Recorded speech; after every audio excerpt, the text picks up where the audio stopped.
You sense that something's wrong, but you can't quite put your finger on it. Every day, you wake up feeling out of place, like you're living a life that doesn't belong to you. Perhaps you've tried everything: therapy, self-help books, advice from friends, but that emptiness still remains. It's a discomforting sense of being out of alignment, like you're on a path that doesn't feel right, one that doesn't reflect who you truly are. Do you know why? Maybe it's because you're on the wrong path. But here's something no one ever told you. It doesn't mean something is broken inside you. It simply means you've drifted away from your true self. Carl Gustav Jung, one of the greatest thinkers of the human mind, said that every person is born with an internal guide. He called it the map of the soul, an invisible, deep guide that leads us towards our true nature. But here's the issue: almost no one learns how to read this map. From a young age, we're taught to follow the maps of others, our society, family, culture. Without realizing it, we start walking paths that pull us away from who we really are. We make choices that don't match who we are at our core. We stay in relationships that drain us. We put on masks to fit in places we shouldn't be. And over time, this internal mismatch turns into pain, into sadness, into numbness. The map of the soul is not just a poetic idea. It's real. Jung spent his life exploring it, mapping the deep areas of the human mind, the archetypes, the unconscious, the shadow, the self. And what he discovered was both shocking and freeing. Most of our suffering doesn't come from bad luck or random chance. It comes from ignoring this map, from living outward instead of inward, from following patterns that others gave us when we should have been listening to the voice of our soul. If you feel lost, if you feel directionless, like you're sinking even though you're trying to swim, then this video is for you. I'm not here to offer a quick fix. Instead, I'm offering something far more powerful, a return to what's already inside of you. The truth is, your soul has been trying to speak to you for a long time, in your dreams, in your struggles, in the uncomfortable silences. The problem is, you haven't learned to listen yet. Jung believed that feelings of emptiness, confusion, and failure are actually invitations. Invitations to begin the most important journey of your life, the journey of individuation, reconnecting with who you truly are. So, if you're tired of feeling inadequate, worn out from pretending everything's okay while inside you feel broken, know that you're not alone and you're definitely not broken. Your pain is not a flaw. It's a sign, a call, and if you have the courage to listen to it, to dive deep and confront the unknown parts of yourself, you'll discover that what seemed like weakness was just a detour. That what seemed like darkness was actually the beginning of your own light. This video is an invitation. A map, when placed in the right hands, can change a whole life. The question is, are you ready to uncover it? Imagine that within you exists a vast, mysterious world full of symbolic forests, emotional depths, mountains of forgotten wisdom, and hidden rivers of desire and fear. Now, imagine that this world can be explored, understood, and mapped. This is what Carl Jung offers us with his theory of the map of the soul, a true map of the human mind, built not with compasses and satellites, but with dreams, myths, symbols, and human suffering. For Jung, the map of the soul isn't logical, structured, or linear. It's a living set of symbols that emerge from the depths of the unconscious. Contrary to what we've been taught, the psyche isn't just a collection of scattered thoughts. It's organized. At the core of our psyche lies the tension between the different parts of ourselves, the social mask we wear, the persona, and the hidden conflicts we carry within, such as the shadow and the internal figures that represent both our feminine and masculine sides, the animus and anima. These internal struggles create the dilemmas, dreams, and challenges we face in life. The ego, which is what we think of ourselves, is just the beginning of the story. It believes it is in control, but it's actually more like a traveler who wakes up lost in the middle of a forest without any tools to navigate. This is why so many of us feel lost. We make decisions based on a surface-level identity, disconnected from the deeper layers of our psyche without realizing there are much more powerful forces behind every choice, every obstacle, and every desire. Carl Jung made this discovery through an intense journey of exploring his own dreams and visions. He delved into a deep process of self-analysis, and in doing so, he began to notice recurring symbolic patterns. These patterns, which appeared in his dreams and those of his patients, were also found in ancient myths, religions, fairy tales, and art. He called these recurring symbols archetypes. Archetypes are the foundational elements of our soul's map.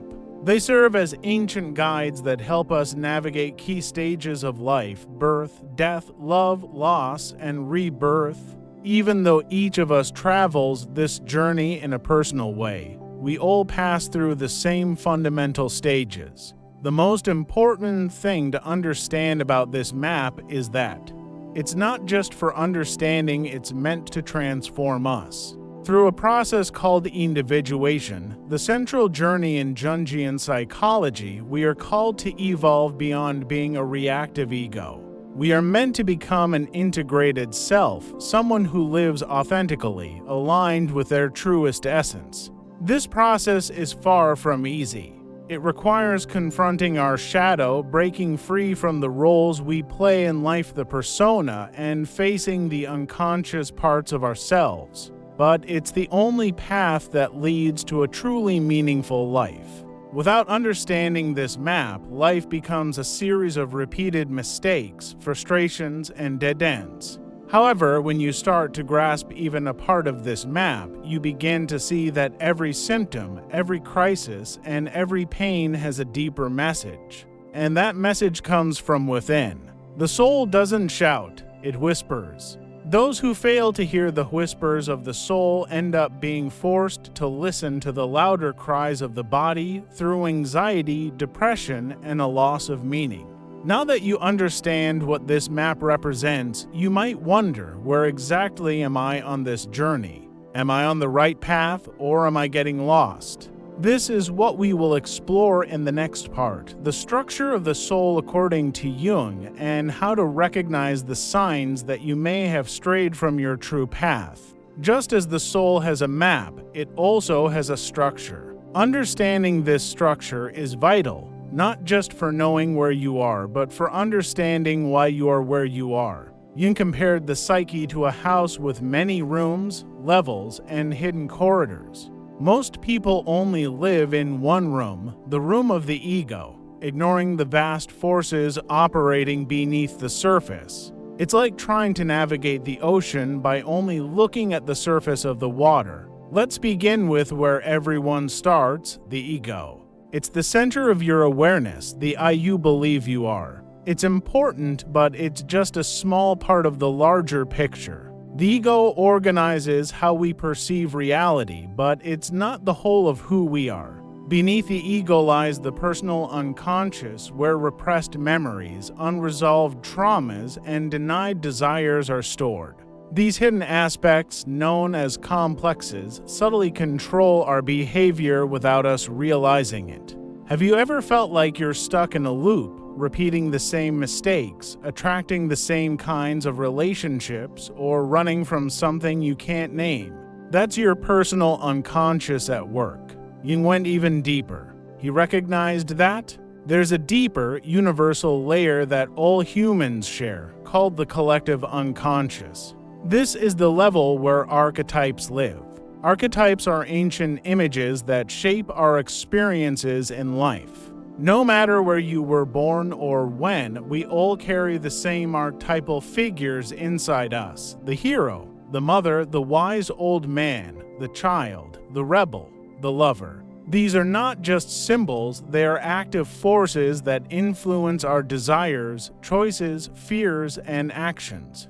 And between the ego, which is what we think we are, and the self, the core of our entire psyche, there are three major structures that affect how we relate to ourselves and the world: the persona, the shadow, and the archetypes of the opposite sex, anima and animus. The persona is the social mask we wear to fit in and survive.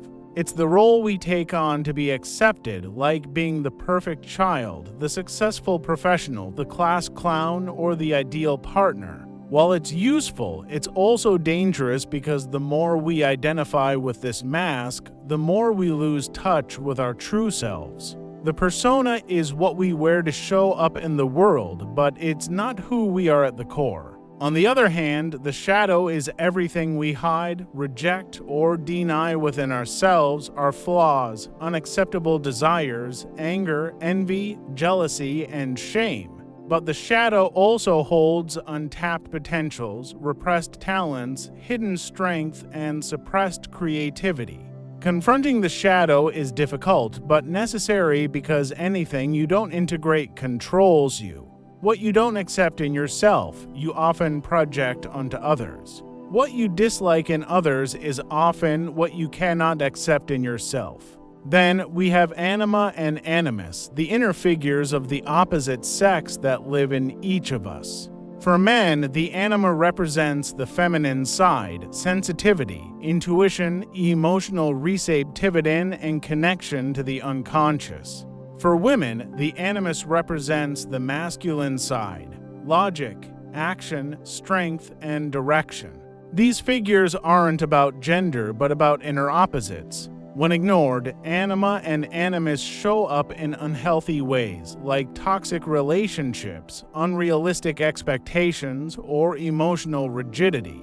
But when they are accepted, they become pathways to the self, leading to a more balanced, whole, and creative mind. At the very heart of the soul, we find the self. The true self is not what you think you are, but what you truly are at your core. The self represents wholeness, integration, and balance. It's the part of you that urges you to evolve, grow, and reconnect with your truth. When you live far from the self, you feel broken, tired, and empty. But when you start aligning with it, you find meaning, purpose, and direction. The tragedy today is that we've been taught to live externally, ignoring all of this. We've been conditioned to please others, compete, and show off instead of feeling, integrating, and understanding. That's why so many people feel conflicted. They're stuck in fragile personas, avoiding the shadow, disconnected from the self, and unaware that anima and animus are at play in all their relationships.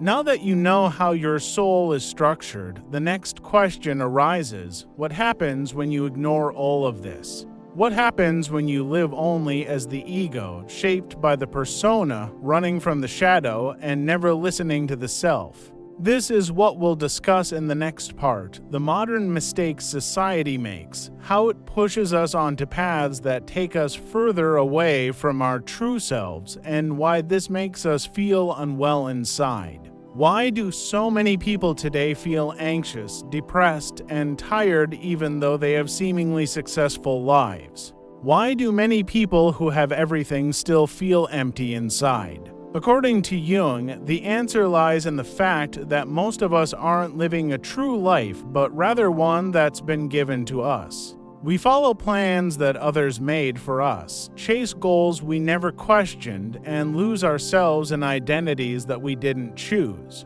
Modern society has created a system that values appearance, success, and productivity.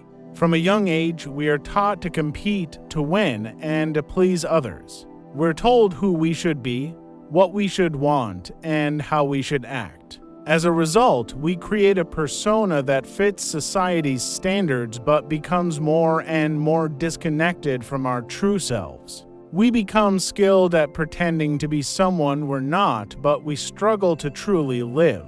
This conditioning starts in childhood. We learn that feeling too much is a weakness, making mistakes is not acceptable, and showing vulnerability is dangerous. We hide our shadow side to avoid rejection.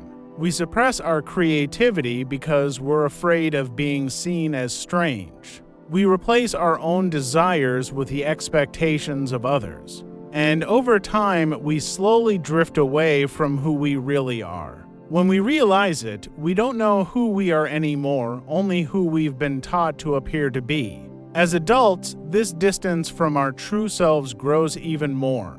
The pressure to fit into society's idea of success becomes overwhelming. A solid career, a stable relationship, a great social life, and the perfect appearance. Our soul is forgotten, but it doesn't disappear. It just changes how it shows itself. And when we ignore it, it starts to scream. And we hear these screams as anxiety, crises, addictions, physical illnesses, empty relationships, and an exhaustion that doesn't go away no matter how much we rest. Jung saw these signs not as failures, but as calls from the soul, signals that we are living off-center, far from our true selves. We live in a world that praises being outgoing, charismatic, and visible. But not everyone is meant to be seen. Some are born to observe, to create, or to heal. The problem is that modern culture has set a standard of success that turns unique gifts into problems. The introspective person is seen as too shy. The sensitive person is called fragile. The thoughtful person is seen as slow. And in this process, entire parts of who we are pushed down. The healer is ignored, the artist is mocked, and the mystic is ridiculed. Even worse, our society not only ignores the unconscious, it fears it. And when society fears something, it pushes it aside. The result is a generation of people who feel broken, unable to fit into a mold that was never made for them. But there is a way out. Jung believed that suffering is often the start of healing because it forces us to stop, look within, and question our path. And at that moment, if we have the courage, we can start the process of returning to our true self, a journey Jung called individuation. This return begins with one important step, recognizing the signs that we've strayed from our true path. These signs are not failures, they are signals like compasses that can guide us back to our soul if we listen carefully. In the next part, we'll talk about exactly that. What does it mean to be on the wrong path? What are the signs, the emotional symptoms, and the patterns that show we're moving away from who we truly are? And how do we start walking the path back? Being on the wrong path doesn't just mean making bad decisions or facing external consequences. From Jung's perspective, being on the wrong path means living disconnected from your essence, from your innermost truth. And that always comes with a cost. Your soul knows when you're drifting away from your center. Even if your mind tries to rationalize or ignore it, the signs will always appear. At first, the signs are subtle, like restlessness, unexplained boredom, or small discomforts. But if you keep ignoring these signs, the soul starts to scream, and those screams become so loud that they can paralyze your life. The first signs often show up emotionally. You may feel tired even after resting. You may feel anxious without knowing why. A sadness floats inside you, even when everything around you seems fine. You could have a successful career, a stable relationship, and a well-organized routine, yet still feel empty, as though something inside of you is quietly fading away. It's like life is happening around you, but you're just watching it pass by. Then there are repeating patterns, relationships that always end the same way, cycles of self-sabotage, or decisions that cancel each other out. It feels like you're stuck, going in circles, trying to escape a maze but using a map drawn by someone else. This happens because, as you drift away from your true self, you start living under the control of automatic emotional patterns, complexes that take charge of your mind and push you to make the same mistakes over and over, even when you know where they'll lead. It's like watching a movie where you already know the ending, but you can't stop watching. Another sign that you're off track is feeling like you're not being true to yourself. You might look normal on the outside, but inside, you feel like you're pretending, like you're lying to yourself. Life feels dull and colorless, and no matter how hard you try to distract yourself or stay busy, the emptiness inside grows stronger. Life loses its excitement, and each day starts to feel the same. This happens because you're living for the outside world while something inside of you is dying. But there's something even deeper. When you're far from your true self, your dreams change. They become more symbolic, intense, and sometimes disturbing. The unconscious mind sends clearer messages, showing that something important is being ignored. Jung believed that dreams are like letters from the soul. The farther you are from yourself, the more urgent these dreams become. You might dream of falls, blocked paths, empty houses, or threatening figures. All of these are symbols of your soul trying to guide you back to your true path. But to understand these messages, you need to be sensitive and courageous enough to follow them. Why does this happen? Because your soul's goal is to help you become who you truly are, and it won't stop pushing you toward that until it happens. You can call this process individuation. It's not an easy process. It's demanding, deep, and challenging because it forces you to face everything you've repressed, your shadow, fears, hidden desires, and forgotten strengths. Most importantly, it asks you to dive into the unknown, the parts of you that you aren't yet but can become. So, if you feel lost or stuck in repeating patterns, eerily drained, or as if you're living a life that doesn't feel like yours, this is your soul calling you. It's not punishment, it's an invitation. You're not being punished, you're being awakened. And this is where the next step of the journey begins: how to start finding your way back to your true self. How to use this soul map to reconnect with meaning, rediscover yourself, and turn your pain into direction.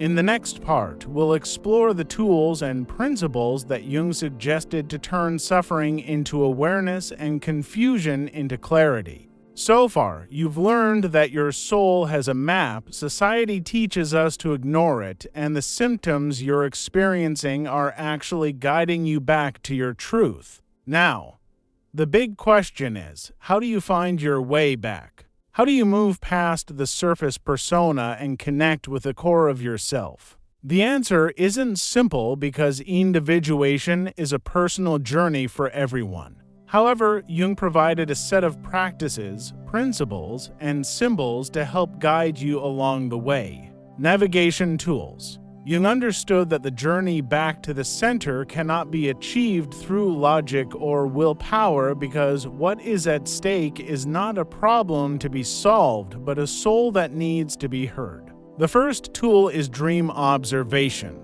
Jung said that dreams are spontaneous manifestations of the unconscious, symbolic messages sent directly from the self. They reveal hidden truths, unconscious patterns, repressed desires, and also point to directions. But to understand them, one must learn to read the symbolic language. Dreams do not speak directly. They speak through metaphors, images, atmospheres. A crumbling path might symbolize the collapse of a limiting belief, while a wild animal chasing you could represent a repressed impulse that needs to be integrated. Each dream is a fragment of your own map.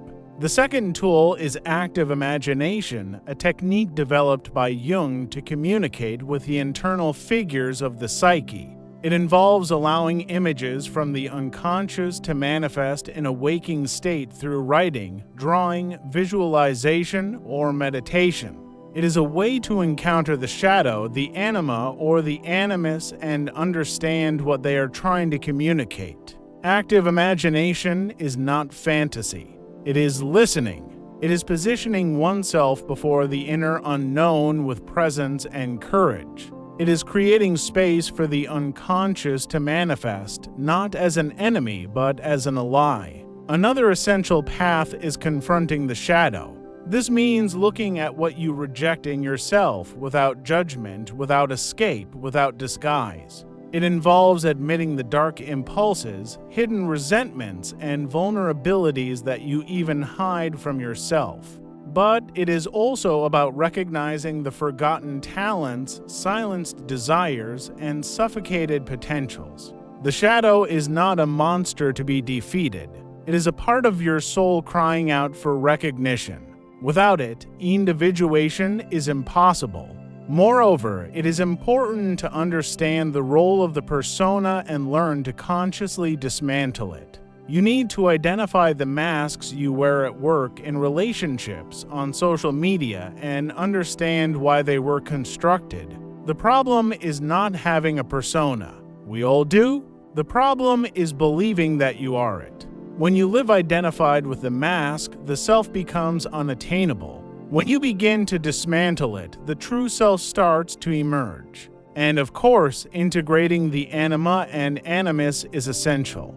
This requires deep internal listening. For men, developing the anima means cultivating sensitivity, intuition, and embracing the unconscious.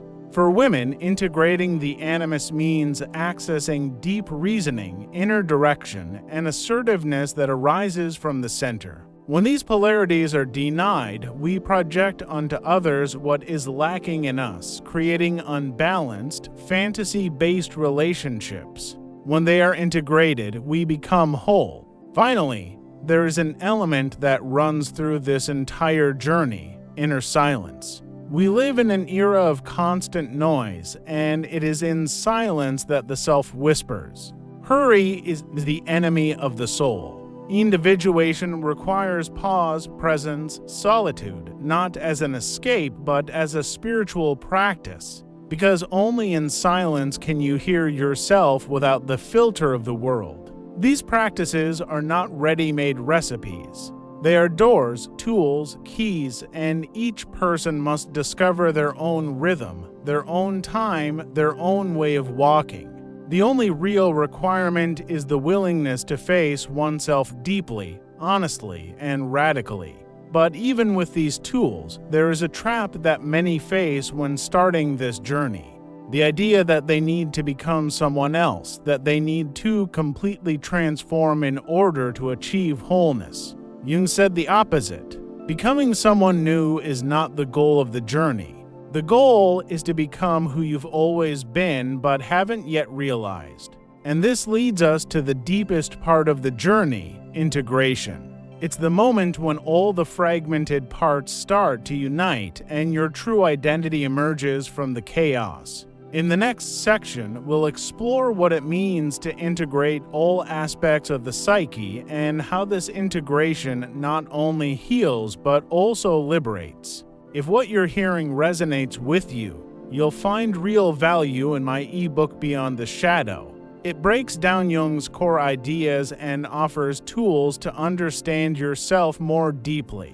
The link is in the pinned comment. We've now reached the most decisive point of the journey: integration. Everything we've discussed so far, the structure of the soul, the detours along the way, the symptoms of disconnection, the tools for return, all lead us to this moment. It's the process where everything that was separated begins to come together, where the lost pieces of the soul are gathered and what you have repressed, hidden, or fragmented finally aligns with who you truly are. But what does it really mean to integrate? Integrating is not about eliminating discomfort. It's not about purifying yourself from negative feelings or transforming into an idealized version of yourself. That's spiritual ego, just another mask disguised as enlightenment. Integrating means radically accepting all the parts of yourself. It's understanding that light and shadow aren't enemies, they complement each other. Weakness and strength don't cancel each other out, they balance each other. Within you coexist the creator and the destroyer, the healer and the wounded, the rebel and the compliant. And only by making space for all these inner voices can you find your true voice. Jung said that individuation is the process of becoming who you truly are. It sounds simple, but it's one of the hardest tasks of existence because it requires the courage to strip away what's comfortable, to let go of identities that have protected you for years and stop looking outside for what can only be found within. Integration begins with awareness. When you realize that you have a persona but you're not it. When you see your shadow but don't define yourself by it. When you find your anima or animus and learn to listen to them. When you connect with the self not as an abstract idea but as a living presence inside of you. At this point, life stops being a battlefield between opposites and becomes a space for dialogue between parts. And the effects of this process are profound. Anxiety starts to lessen, not because you've learned to control it, but because it no longer needs to scream to be heard. Relationships become more genuine because you stop projecting onto others what you lack in yourself. Unconscious repetitions dissolve because now there's someone at the helm, and that someone is you, whole. To integrate is to heal, but not in the superficial sense of the word. It's healing the internal cracks caused by years of denial, escape, and adaptation. It's rebuilding the bond with your soul. It's living with direction, not as someone seeking a specific destination, but as someone who knows where they come from. It's turning pain into power, confusion into clarity, emptiness into fertile space. But don't be mistaken, this journey has no end. Integration is not a destination. It's an ongoing process, a constant dance between the conscious and the unconscious, between the known and the mysterious. And with each new cycle of your life, you become more whole, more true, and more free. If something in this video spoke to you, if any word seemed like it was meant for your soul, leave a comment below. Tell me where you are on the path now. What part of your soul feels like it's trying to come home? Your voice might be the beginning of someone else's awakening. And if you've made it this far, don't stop. The next video continues this journey. It's just as important as this one. Sometimes a single idea can change the course of your life. Keep watching. Your soul thanks you.